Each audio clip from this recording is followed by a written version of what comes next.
बिस्मिल्लाह वस्सलाम अला रसूलिल्लाह। एक सवाल हमारे दारुल में व्हाट्सएप में ये आ रहा है कि पतंग उड़ाने के हवाले से क्या हुक्म है। इस तरह डोर काटते हैं लोग, तो इस हवाले से क्या हुक्म है। तो याद रखें, पतंग उड़ाना मना है। ये लव लाइव में आ जाता है। लव लाइव कहते हैं खेल कूद में आ जाता है, और ये दुरुस्त नहीं है, मना है। पतंग उड़ाने में बाज़ औक़ात ये भी देखा गया है कि लोगों के हाथ कट जाते हैं डोर के साथ, और दीगर और भी नुकसानात पहुँचते हैं जो हम सुनते रहते हैं। तो लिहाजा ये पतंग उड़ाना मना है, ये लव लाइव में आ जाता है, ये दुरुस्त नहीं है। और इस तरह ये पतंग आपस में जो लड़ाते हैं और एक दूसरे के पतंग काटते हैं, ये भी जायज़ नहीं है, ये भी गुनाह है। पतंग लड़ाना भी गुनाह है।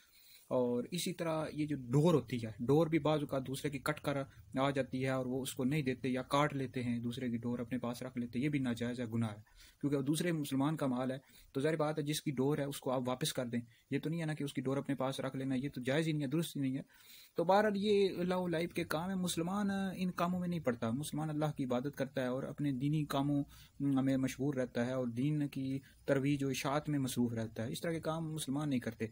तो बहरहाल ये पतंग उड़ाना मना है। इस तरह डोर पतंग लड़ाना ये गुनाह है। और इस तरह डोर काट लेना मुसलमान की, यानी दूसरे मुसलमान को डोर ना देना, ये भी नाजायज़ है और गुनाह है। जिसकी डोर है उसको आप वापस कर दें।